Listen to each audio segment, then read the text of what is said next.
अल्लाह के नाम से जो बड़ा मेहरबान और निहायत रहम करने वाला है। अस्सलाम वालेकुम प्यारे बच्चों, कैसे हैं आप सब। उम्मीद करती हूँ कि अल्लाह ताला के फजलो करम से आप सब लोग बखैरियत होंगे। प्यारे बच्चों, जहाने उर्दू कायदा का सफ़ा नंबर 16 खोलें। प्यारे बच्चों, 2 जश्मी है 6 ता ढे हम पिछले सबक में पढ़ चुके हैं। आज हम पढ़ेंगे लाइन नंबर 4 और 5। आइए अपना आज का सबक पढ़ने से पहले हम पिछले सबक की दोहराई करते हैं। प्यारे बच्चों, ये है 2 चश्मी हर्फ धे।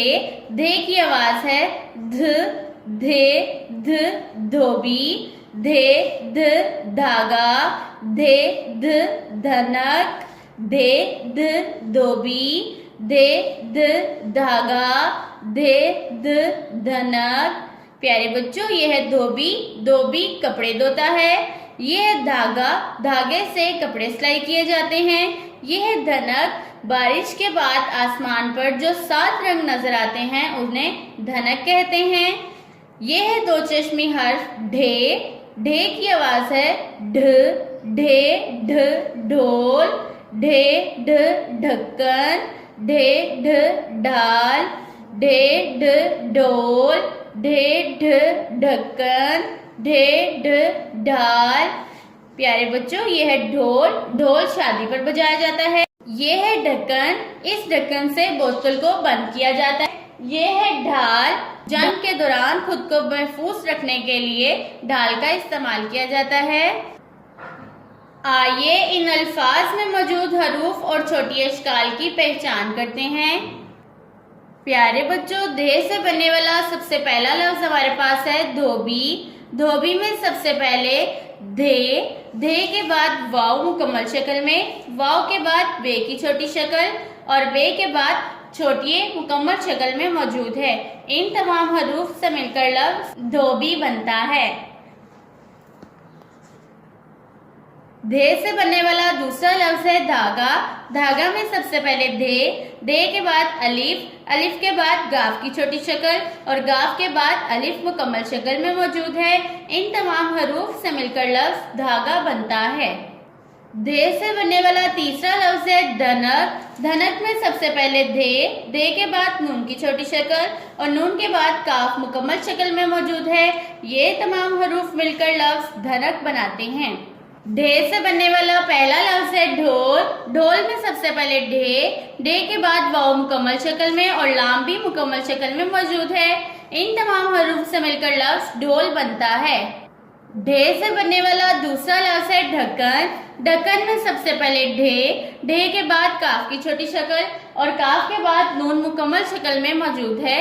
ये तमाम हरूफ मिलकर लफ्ज ढक्कन बनाते हैं। ढे से बनने वाला तीसरा लफ्ज है ढाल। ढाल में ढे, अलिफ और लाम तमाम हरूफ मुकम्मल शक्ल में मौजूद हैं। इन तमाम हरूफ से मिलकर लफ्ज ढाल बनता है। अब हम पढ़ते हैं अपना आज का सबक। रे और रे से कोई लफ्ज शुरू नहीं होता, ये लफ्ज के दरमियान में आते हैं। रे 11वां, रे 12वां, रे 11वां, रे 12वां। प्यारे बच्चों, 11वां में रे यहाँ मौजूद है और 12वां में रे यहाँ मौजूद है। प्यारे बच्चों, 11वां और 12वां लफ्जी गिनती के 2 अदद हैं। जैसे 10 के बाद आता है 11 और 11 के बाद आता है 12। 11वां का मतलब किसी चीज का 11वां हिस्सा और 12वां का मतलब किसी चीज का 12वां हिस्सा। प्यारे बच्चों, अब हम पढ़ते हैं रे कढ़ाई, रे साड़ी, रे कढ़ाई, रे साड़ी। प्यारे बच्चों, रे कढ़ाई में यहाँ पर मौजूद है और साड़ी में यहाँ पर मौजूद है। धागे से किसी कपड़े पर फूल वगैरह बनाना कढ़ाई कहलाता है। प्यारे बच्चों, साड़ी एक लिबास है जो कि औरतें पहनती हैं। आइए इन अल्फाज में मौजूद छोटी अशकाल और हरूफ की पहचान करते हैं। अब हम देखते हैं वो लफ्ज जिसमें रे मौजूद है। हमारे पास सबसे पहला लफ्ज है 11वां। 11वां में रे यहाँ पर मौजूद है। 11वां में छोटी अशकाल हैं। सबसे पहले गाफ की छोटी शक्ल, गाफ के बाद ये की छोटी शक्ल, ये के बाद अलिफ मुकम्मल शक्ल में, अलिफ के बाद रे, रे के बाद वाव मुकम्मल शक्ल में, वाव के बाद अलिफ, अलिफ के बाद बगैर नुक्ते वाली नून मौजूद है। इन तमाम हरूफ से मिलकर लफ्ज 11वां बनता है। दूसरा लफ्ज जिसमें रे मौजूद है, दूसरा लफ्ज है हमारे पास 12वां। 12वां में रे यहाँ पर मौजूद है। 12वां में सबसे पहले बे की छोटी शक्ल, बे के बाद अलिफ, अलिफ के बाद रे, रे के बाद वाव, वाव के बाद अलिफ, अलिफ के बाद बगैर नुक्ते वाली नून मौजूद है। इन तमाम हरूफ से मिलकर लफ्ज 12वां बनता है। आइए अब वो अल्फाज देखते हैं जिनमें रे मौजूद है। सबसे पहला लफ्ज है हमारे पास कढ़ाई। कढ़ाई में रे यहाँ पर मौजूद है। कढ़ाई में सबसे पहले काफ की छोटी शक्ल, काफ के बाद रे, रे के बाद अलिफ, अलिफ के बाद हमजा और हमजा के बाद छोटी मुकम्मल शक्ल में मौजूद है। इन तमाम हरूफ से मिलकर लफ्ज कढ़ाई बनता है। दूसरा लफ्ज हमारे पास है साड़ी। साड़ी में रे यहाँ पर मौजूद है। सबसे पहले सीन की छोटी शक्ल, सीन के बाद अलिफ, अलिफ के बाद रे, रे के बाद छोटी मुकम्मल शक्ल में मौजूद है। इन तमाम हरूफ से मिलकर लफ्ज साड़ी बनता है। आइए अपने आज के सबक को फिर से पढ़ते हैं।